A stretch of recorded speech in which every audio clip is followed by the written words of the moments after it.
pay yourself first. Every time I got a raise, before I got that first paycheck, I increased my contribution another at least 1 more percent.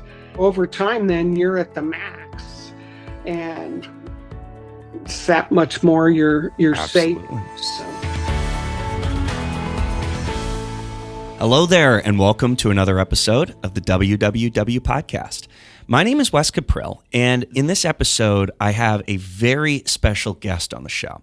Pam Weisbrod is a longtime client of Money and Clarity, and I thought it would be hugely beneficial to have her on for an interview so I could ask her all of the various things that she did to plan for retirement and what all she's doing in retirement to live out a successful and fulfilling one. So, without further ado, here's my interview with Pam Weisbrod. Pam, thank you so much for agreeing to be a guest on the Wealth Wise Women podcast today. No problem. Glad to do it. So I think one thing that is often overlooked in this world of podcasting is interviews with people who have actually done the thing that we're talking about. We too often bring in experts who give advice, but we don't focus on those who have actually successfully implemented said advice, which is why I thought it would be very powerful to have on as guests of the show women clients of ours who have actually successfully implemented financial advice and retired successfully. And your name immediately came to mind when we thought of somebody to have on as a guest. So I greatly appreciate you taking the time to be here. That being said, I think a great place to start would be if you wouldn't mind, tell the audience a little bit about you, your background, and a little bit about your career before retirement. All right. My name's Pam, and my background's basically blue collar. I babysat as a teenager, worked in a fast food restaurant, worked in a nursing home and retail, and then worked at a local insurance company for 41 years. I started there as a data entry operator and retired as a database engineer. And I did take advantage of the college reimbursement from the company. And I got my BS at UC and also went through the company's first programming class. Awesome. So you've been through it all. You kind of ran through the gambit of it all. Yes. So during your working years, what strategies did you employ to save money? You know, were there various accounts that you opened? What all did you do exactly? Well, coming from a blue collar background, I didn't have any at first except a savings account. That was the only one that was really mentioned in my household. Mm-hmm. But once I started working at the insurance company, we were given stock as part of our Christmas bonus. And I saved it. And I would hear the various programmers talking about stock, dividend splits, dividend reimbursement. So I asked questions and I slowly learned. The company did offer a stock loan. And so I saved up and purchased a few shares and then used that to purchase more shares because you could use that as collateral. And I listened to questions and that people were talking about, and I asked my own questions of various people that in my two departments that were more experienced. So my stock grew and grew, and eventually I was awarded stock options. And some of my coworkers explained how to exercise them and so forth. And so I would set up a schedule and exercise those. So because they were, in my case, lucrative. I also heard about our IRAs, and I had a small one, but eventually my income kind of exceeded some of the limits there. Yeah. I took a personal finance class as part of my college courses, and I learned a bit more, especially about interest for both savings and on debt. And that, helped helped me manage my money more. And around this time, I determined that all my eggs were pretty much in one basket, which was company stock. And then the company, we had a pension at our company, but eventually they, in addition to saying, hey, your pension is basically, or your retirement is basically your pension and Social Security and your company stock. The marketplace was a little more volatile then, and the thing with P&G stock, for example, was very much on people's mind, and so the company eventually started another option for retirement, a 401, but because of our pension, they did not have a match to it, but at least you could save more. So I took advantage of that. And then I also dabbled in a little bit of stock. But after losing some money, I kind of backed away from that. And unless I was, very, very comfortable with the company, I didn't purchase anything there. So patience is the name of the game, I'm hearing. Yes, it is. It is. And what I love hearing about that is, in today's world, everybody's all about get rich quick, Bitcoin, and all that other stuff. But the fundamentals of patience still hold true. Very true. A lot of people I know at the company would sell their stock immediately. Saying, oh, it could go down, or I need the money now. I just said, I need it in the future. Play the long game. Absolutely. Yes. Absolutely. Yes. So I'm guessing you wouldn't say there was really anything outside of the box that you did per se. No, my box, was where I was comfortable, what I basically learned and, just what I was comfortable with, not going to be real risky. Makes sense. All right. Now for the self-serving questions for myself. When did you first engage a financial advisor? Well, after the company started the 401, I realized that really all of my eggs were in one basket. I did choose the option in the 401 where I wasn't putting it in more company stock. Might have been a good choice, might have not. I don't know. But I still had a tremendous amount of company stock. So I was looking at my pie of where my investments were. And, I had a pension. I had some savings. I had a lot of stock. And then I had a little bitty IRA. And then, I was starting this 401. So, again, the P&G thing and some other stocks that also, GE, for example, made me realize that maybe not having this much company stock, even though I felt that our company was very stable, it still made me a little nervous. Yeah. So I talked to some people at work and got the names of their financial advisors and did a little research, and then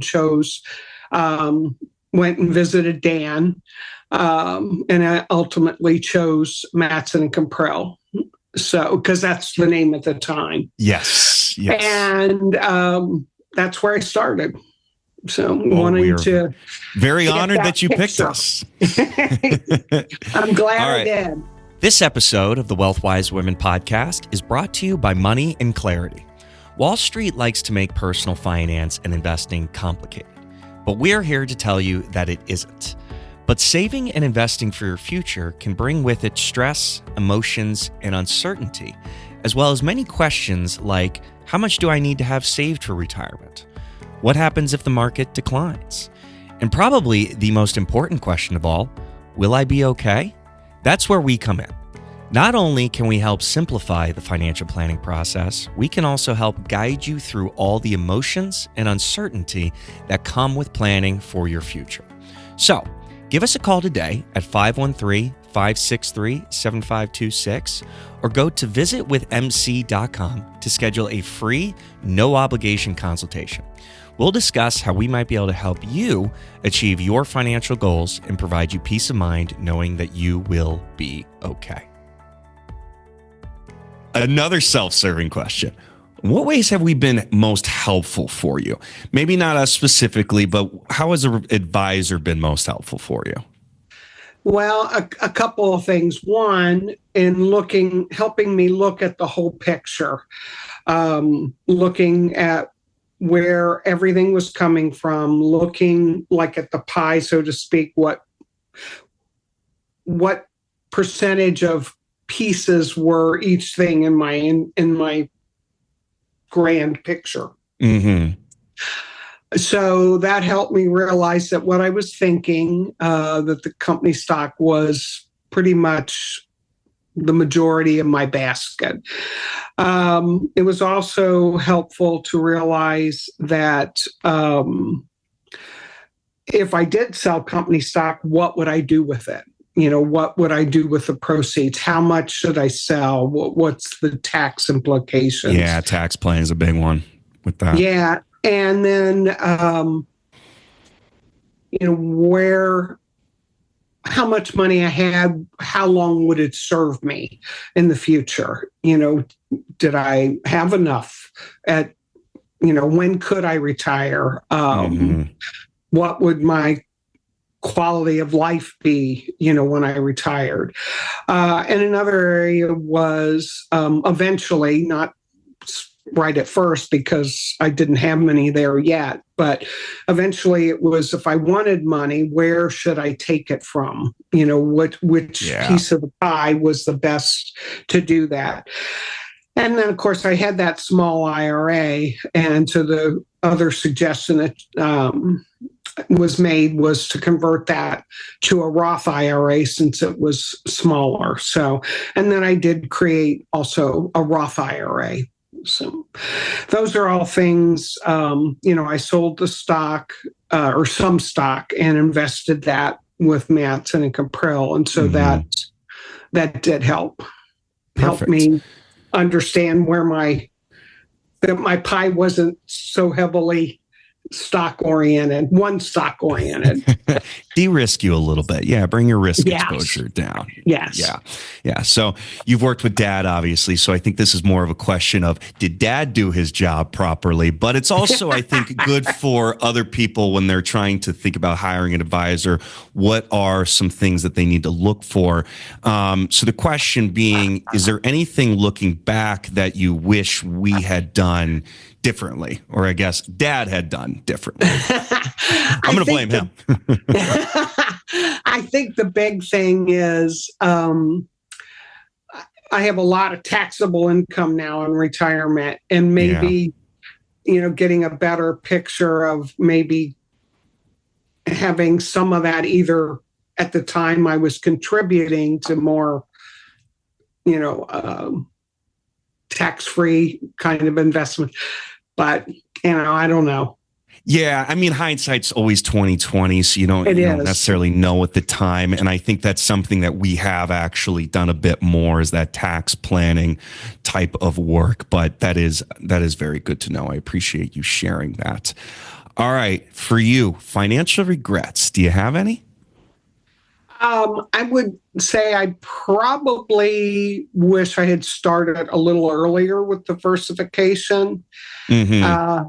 And then also, maybe balance a little bit more between taxable and non-taxable. Okay, that makes sense. Is there any advice that you would give to people nearing retirement, or perhaps even those who are, just starting their careers? Nearing retirement, I would say the big thing is get rid of your credit card debt if you have any. Leave your credit cards at home, which is kind of hard to do in this day of online shopping. Yeah. But sometimes just think about what you want to buy and say, do I really need that? Sleep on it. Yeah, and partly now that I've downsized a little bit, I realize how much I got rid of. And I'm like, wow, I kind of wish I hadn't bought that in the first place. The other thing is, as you get older, you have a catch up that you can take advantage of. And I definitely would encourage people to take advantage of those catch ups. And if you have any kind of debt that worries you, talk to an advisor and say, what debt should I get rid of or consolidate, that kind of thing. Yeah. Pay, always, and doesn't matter what age you are, pay your credit cards off every month. Yes. Do not carry a credit card balance. Contribute to a savings account also to have enough, immediate money. My goal at one point was 6 months, because at that time, still working, you're still afraid, well, is my job going to be here tomorrow? That kind of thing. Yeah. But, now in retirement, because I can call you all and get money. Yes. You don't have the penalty. Right. I like to keep enough that I don't have to call for the little things, That makes sense. For anybody, as you start your career, start early, start saving early, understand and take advantage of what your employer has to offer. If they have an HSA, an FSA, 401s, not a lot of companies anymore have pensions, but if they do, understand how the pension works. If you have company stock, look at it. Is it something that is available to you? And if so, is it, worthwhile getting? If you get bonuses, develop a plan what you're going to use that bonus for. Don't blow it. Yeah. Right. Yeah. And if there is a match to your contribution, at least contribute that much to your 401 or to your whatever retirement advantage it is. So pay yourself first. The big thing that I did too that made it easier to save was every time I got a raise, before I got that first paycheck, I increased my contribution at least 1 more percent so that I was, you don't miss the money if you do it that way. If you don't know you have it. Yep, exactly. Right. So that was a big thing. And, over time, then you're at the max and it's that much more you're saving. So this is why I wanted you on as a guest. That's great advice. A wealth of wisdom. Yeah. And I have to admit, one of the big things was taking advantage of whatever your company has to offer. Yeah. And, you may not know what they have. Talk to your coworkers. Sometimes, you have, when you onboard at a company, they'll tell you all this, but so much is going, it's all going black. It is. It's all complicated because they don't want you to take advantage of it, frankly. Right. So, talk to your coworkers. Yeah. And if you hear them mentioning something, ask them about it. So my coworkers were amazing. I'm really grateful for them. That's good. Yeah. And I think that's, part of the reasoning behind this podcast. Bring down those barriers and make the conversation less taboo. People don't like talking about money. And I'm not saying you need to tell people how much you're worth, but you need to be comfortable having those financial conversations. That's right. And we're slowly but surely getting there. All right. So more of a fun question. What have you been doing in retirement? Anything fun? What have you been doing to make it fulfilling? Well, I spent the first 3 summers working in the national parks, Yellowstone and Glacier, and that was a lot of fun. I'll bet. So it was hard work, but it was fun. And then, unfortunately, I went through breast cancer treatment, so that took up a bunch of time. So now, I'm like, I need to travel to all the places that I wanted to go. So I've been doing some volunteer work. And I've been doing trips I've been to Italy, I've been to France and Australia. So I'm just going to all those things on my bucket list. Just do it, right? That's right. Don't put it off, because several people I know that have retired, say, oh, I have this health issue, or I have this, or whatever excuse. Yeah. And now they're gone, or their partner's gone. So, it's just not, it's not wise to put it off, because it may never happen. It may never happen. Yeah. Don't live in fear of the resources, live in fear of losing out on time. Take advantage of the time you have. Yeah. Yes. Yeah. Well, that's great to hear. That's all I have. I really appreciate you taking the time to be here and tell us all about that. I think everything you shared is very insightful and very valuable for people. Well, I'm glad to help. Absolutely. So I hope it helps somebody. You know what? If it helps just one person, then we're doing our job right. That's true, because after going through breast cancer, I tell people, get your mammogram. And if one person does it, the message has been sent. Absolutely. Pam, thank you so much, and look forward to the next time we get to meet. I hope you enjoyed that interview with Pam as much as I did. I think she shares a lot of great actionable strategies and tips that anybody can use in planning for retirement. Obviously, what I loved about a lot of what she said is that patience really plays into planning successfully for retirement. It's all about saving as much money as you can and letting it grow in the market. Time in the market is probably the most beneficial thing for anybody when it comes to building wealth for your golden years. If you'd like to meet with me to discuss how we might be able to help you build a successful retirement plan like we did for Pam, simply go to visitwithmc.com to book a day and time that works best for you. I'll see you next week.